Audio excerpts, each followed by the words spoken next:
Welcome to Icons with your host, Rob Feeney. The show that visits with celebrities and corporate executives willing to share their stories and ideas to help you succeed in business. You are currently listening to Part 1.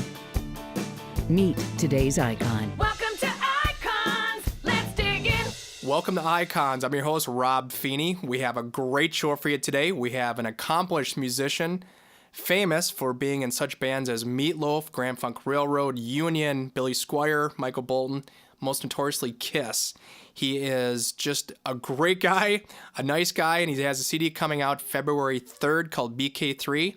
Here he is, Mr. Bruce Kulick. How you doing, Bruce? Hey, great! Wow, nicest guy in music. I don't know if that's maybe it should be the baddest the baddest guitarist in the world or something. I don't know. Or the best guitarist in the world. Yeah, the best guitarist. There you go. Well, thanks for joining us today. Sincerely, I a funny story. Also, I ran into you almost literally at the St. Paul Hotel back during the Revenge Tour in '92, which was kind of a funny story. But, kind of looking over your career, I mean, you've had quite a good career in the music industry. And for those listeners who may only remember you as being a member of Kiss, Union, and also more recently Grand Funk Railroad, you've also played with Meatloaf, Michael Bolton, and Billy Squier back in the day, right? Is that true? Or Right, yeah, sure. Yeah, I mean, it was actually really good for me to have those other experiences before the Kiss years, because obviously, being thrown into the whole Kiss world, that's a big responsibility. It's such a huge, iconic band. So actually doing some of the other, gigs and touring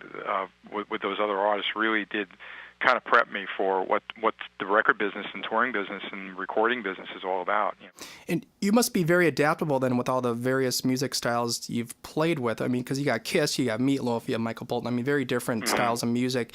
Has that been easy for you to kind of adapt to that? Or I do take a lot of pride in being versatile. Like when I do these rock and roll fantasy camps, which is another thing I'm involved in, you'll have artists from Dickie Betts to, John Anderson from Yes to Roger Daltrey to Jack Bruce, all different styles of rock and music that I have to kind of hang with and play with, and I love it, So I think it's good to be versatile. I've seen Slash actually step out and always do different kind of things, and it's all about music and good music and loving it all. So it's not. I have to admit, I think certain people just don't blend in well with everything, but I do try to obviously be able to be like a versatile player, and I have watched and learned a lot, if you know what I mean. So I do know where I can fit in and use my best abilities, at the right time. I think that's a little knack too to do that.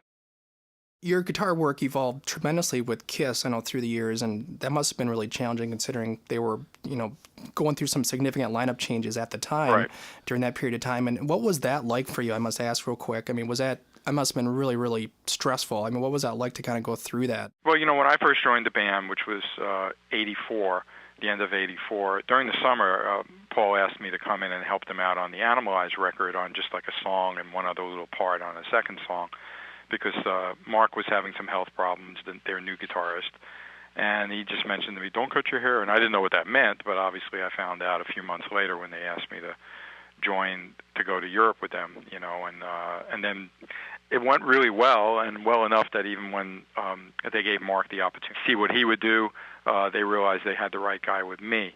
So by that time, Van Halen was big. There were a lot of players on the scene that were kind of flashy with the guitar, doing different things than the old, the typical.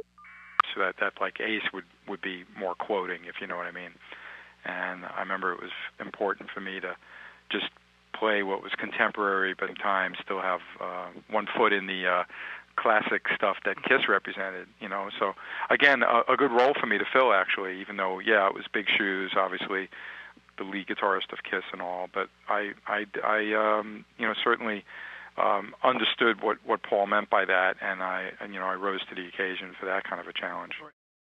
That is the end of Part 1. Please join us for Part 2. We hope you enjoyed listening to Icons. Check out other segments and guest interviews.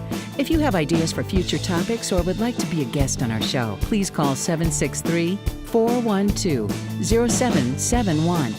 Icons is produced and recorded by Jason Medvec at Batcave Studios in St. Paul, Minnesota. For Rob Feeney, I'm Sunny Warner, and find me at sunnywarner.com. Thanks for listening to Icons.